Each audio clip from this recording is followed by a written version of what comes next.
Hello दोस्तों, हमारी आज की कहानी है माँ बेटी करती थी सास की बुराई। पर एक घटना ने बहू के व्यवहार को बदल कर रख दिया। कहानी पसंद आए तो हमारे चैनल को सब्सक्राइब जरूर करें। रीत, आजकल तेरे घर में क्या चल रहा है? दामाजी कैसे हैं? और वो तेरी नकचड़ी ननद स्वीटी आई थी या नहीं अपने ससुराल से? और समधी जी का समय कैसे कट रहा है आजकल रिटायरमेंट के बाद? तेरे लिए तो दिन भर का सरदर्द हो गया होगा। बड़े चटकारे लेकर बेटी के सास ससुर की खबर लेने को निर्मला आतुर थी। बेटी के जवाब सुनने को बेटी ने भी बड़े मिर्च मसाले लगाकर कहना शुरू किया, मम्मी आजकल अपने घर का हाल क्या सुनाऊं? जब से पापा रिटायर हुए हैं घर का माहौल चेंज हो गया। दिन भर जैसे घर में जैसे जश्न हो।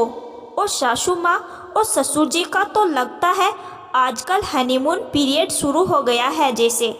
कहते हुए बेहाई से खिलखिला पड़ी रीत, साथ में माँ भी। अभी बुराई हो ही रही थी कि अमित आ गया ऑफिस से। माँ रखती हो, उनका लायक बेटे जी आ गए हैं। जरा भी माँ बाप की बुराई नहीं सुन सकते। अमित, मैं कल आपसे बात करती हूँ, कहते हुए फ़ोन काट दिया। रीत, माँ पापा कहाँ है? कहाँ होंगे? पीछे घर के बगीचे में तोता मैना बन जो चहक रहे हैं। मुँह में ही बुदबुदाती हुई पानी का गिलास लाकर अमित के सामने रख दिया। क्या बोले अभी? कुछ नहीं। माँ पापा बाहर गार्डन में हैं, जाओ मिल लो। मैं चाय वही ले आऊँ? हाँ वही लेकर आओ, उनके लिए एक सरप्राइज है। कहते हुए हाथ में एक लिफाफा लिए अमित तेज कदमों से बाहर चला गया। कुछ देर बाद रीत चाय की ट्रे लेकर पहुँची तो देखा माँ के आंखों में आंसू थे और वो मुस्कुरा रही थी। माँ, क्या हुआ? लगता है कोई बड़ी सरप्राइज मिली है आपको। हाँ बेटा, देखना वर्ल्ड टूर का पैकेज दिया है हम बूढ़े बुढ़िया को।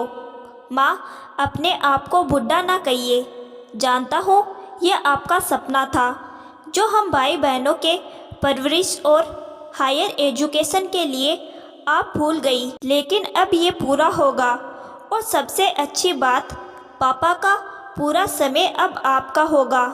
कहते हुए अमित ने माँ पापा को गले लगा लिया। रीत हैरान थी, चाय लेकर अंदर आई और छत पर जाकर अपने माँ को फ़ोन लगाया। हेलो माँ, एक पटाखा खबर सुनो, सासू माँ और ससुर जी हनीमून पर जा रहे हैं। अमित और स्वीटी ने मिलकर उन्हें पैकेज गिफ्ट किया है। क्या कहती है रीत? बुढ़ाऊ और बुढ़िया सचमुच पगला गए हैं क्या? हाय जवान बेटे और बेटियों के आगे जरा लाज शर्म छोड़ेंगे या नहीं? कहते हुए दोनों माँ बेटी खिलखिलाने लगी। एक हफ्ते बाद वसुधा जी और राघव जी वर्ल्ड टूर को निकलने को तैयार थे। बेटी स्वीटी माँ पापा को विदा करने आई। वसुधा जी ने बेटी और बेटे को गले लगा लिया। मेरे बच्चों, मैं जानती थी कि मेरे सपने को मेरे बच्चे संजो रहे हैं, उस सपने को जिसे मैं कब का भूल चुकी थी। अमित, रीत और स्वीटी ने उन्हें विदा किया। स्वीटी को घर छोड़ते हुए अमित अपने घर पहुंचा। दरवाज़ा खोलते ही बैठ गया सोफे पर और रीत का हाथ थाम बिठा लिया अपने नज़दीक। रीत, क्या हमारे जीवन में भी ये लम्हे आएंगे जब हम मम्मी पापा जितने बूढ़े हो जाएंगे? और तब भी क्या इतना ही प्यार होगा हमारे बीच? क्यों नहीं? कहते हुए भावुक हो गई रीत। रीत, जानती हो जीवन के भागदौड़ में मम्मी के लिए पापा समय ही नहीं निकाल पाते, बिल्कुल वैसे ही जैसे मैं समय नहीं निकाल पाता तुम्हारे लिए। लेकिन माँ कभी शिकायत नहीं करती। आज पापा उन सारी कमियों को पूरा कर रहे हैं। वो वर्ल्ड टूर भी पापा के कहने पर हुआ था। बस वो चाहते थे कि माँ के साथ जाने की व्यवस्था हमने की है, नहीं तो वो हम बच्चों के तमाम ज़रूरतों के लिए उसे मना कर देती।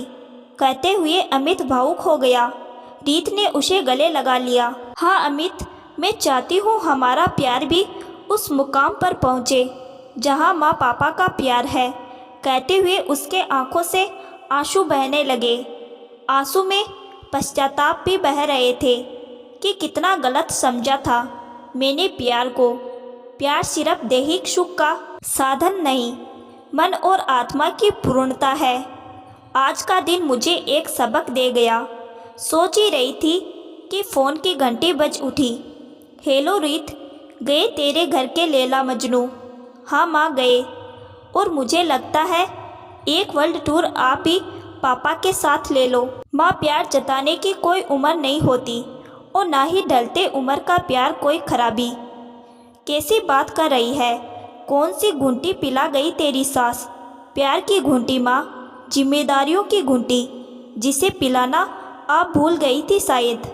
और माँ, अब प्लीज अब मेरे सास ससुर की शिकायत नहीं करिए। आज तक मैं गलत थी, लेकिन आज मुझे कई सबक एक साथ सिखा दिया जिंदगी ने। कहते हुए फ़ोन रख दिया और जाकर चाय बनाई और बैठ गई अमित के साथ उसी बगीचे की कॉफ़ी टेबल पर, जहाँ हमेशा वसुधा जी और राघव जी बैठते थे।